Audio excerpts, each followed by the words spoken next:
Who is the mother of Jesus? The terrifying truth buried for over 2,000 years. No one knew. I don't have much time left. My hands tremble, my memory is worn out, and my eyes are just two flickering lights of a life long lived. But if I don't tell, no one will. And if no one tells, people will forever believe that the mother of Jesus was a perfectly beautiful image, like the stained glass in a chapel window. Number she once screamed herself hoarse.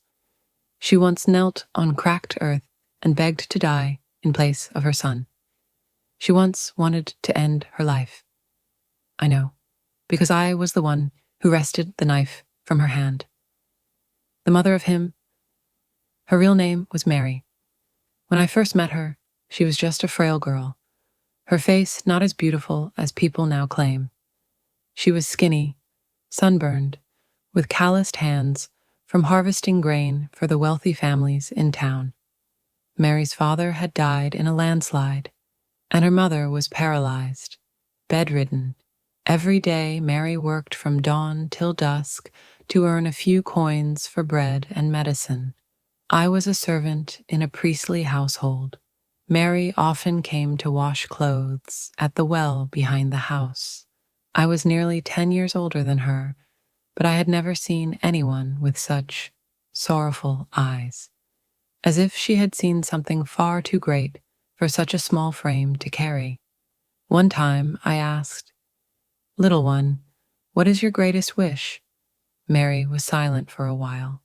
Then she quietly said, "I want to be chosen to do something greater than myself."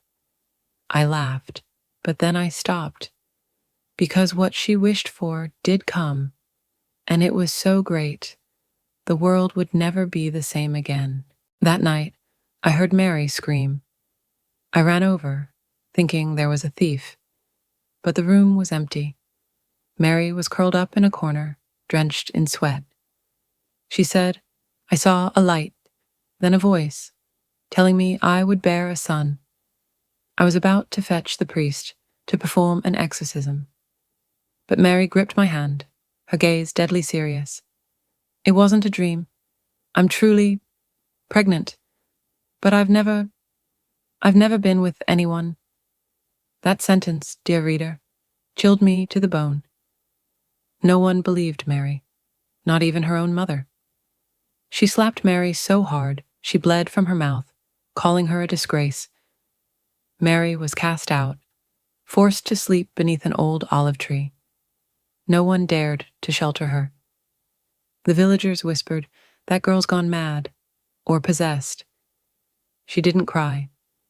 I still remember those eyes, as if she knew. From now on, she would no longer be a girl, but a sign. We wandered all through Bethlehem, seeking shelter to give birth. No house opened its doors. No one would offer space to a woman about to deliver. That night was freezing cold. Mary knelt beneath the sky, clutching her belly, groaning in pain. I panicked, searching desperately. Finally, a kind shepherd pointed us to an abandoned stable. Jesus was born there. There was no angelic music, no divine light, only Mary's screams of agony. And me, the servant girl, delivering the baby with trembling hands, wiping blood with an old cloak. When the child let out his first cry, I cried before he did. I stayed with them for years after, in a small hut outside Nazareth. Joseph, Mary's husband, was a gentle, quiet man. He never asked much about the pregnancy, but I once saw him cry silently at night, in front of a wooden cross he carved himself. Jesus grew up like any other child, yet unlike any of them. He had no friends. No one wanted to play with a boy born of a woman without a husband. Mothers pulled their children away when he approached. Once, a boy threw a stone at Jesus and shouted, "Demon child, go to hell." He didn't cry. He turned his face away and murmured something I couldn't hear. But that night, His mother, Mary, did cry. She clung to me like a child. Why must my son endure all of this?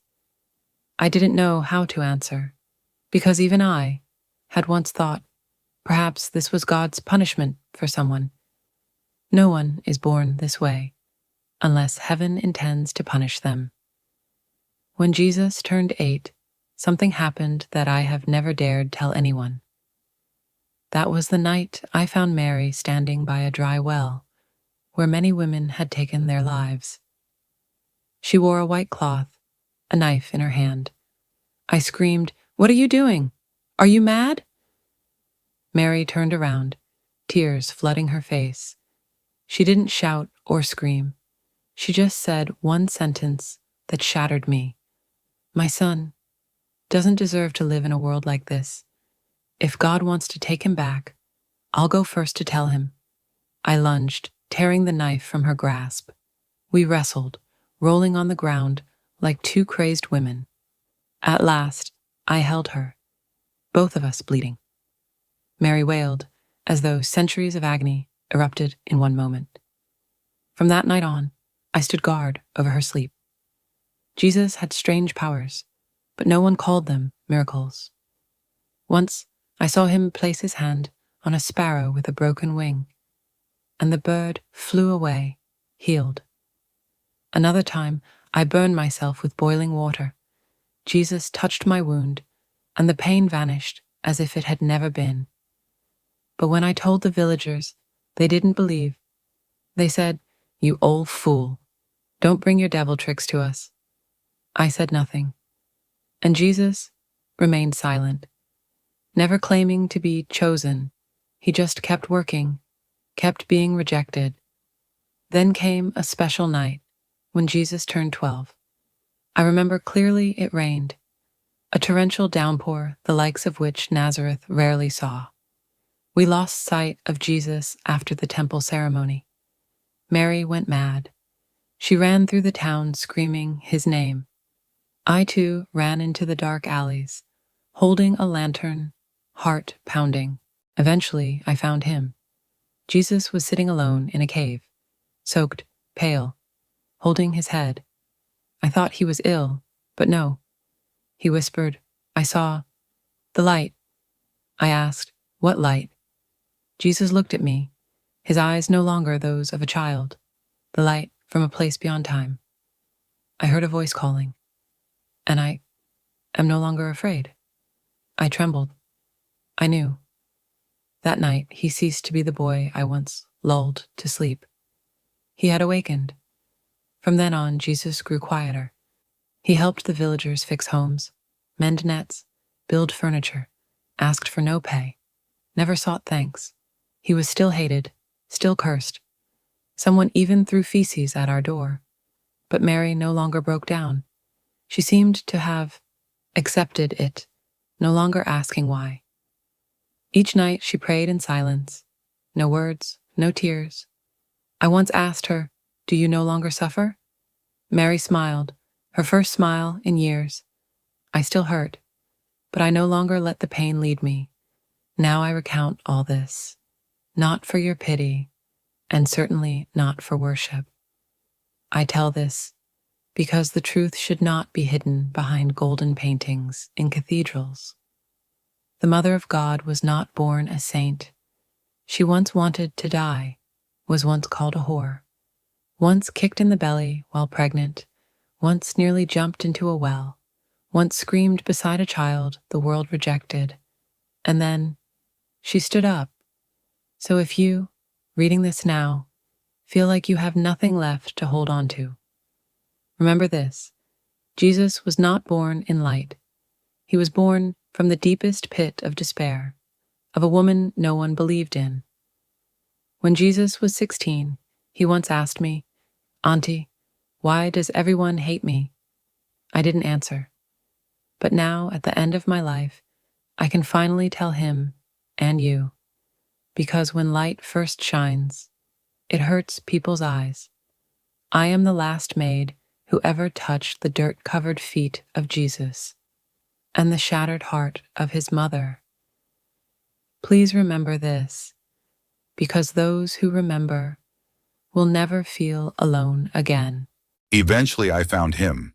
Jesus was sitting alone in a cave, soaked, pale, holding his head. I thought he was ill, but no. He whispered, "I saw the light." I asked, "What light?" Jesus looked at me, his eyes no longer those of a child. "The light from a place beyond time." I heard a voice calling, and I am no longer afraid. I trembled, I knew. That night, he ceased to be the boy I once lulled to sleep. He had awakened. From then on, Jesus grew quieter. He helped the villagers fix homes, mend nets, build furniture, asked for no pay, never sought thanks. He was still hated, still cursed. Someone even threw feces at our door. But Mary no longer broke down. She seemed to have accepted it, no longer asking why. Each night she prayed in silence. No words, no tears,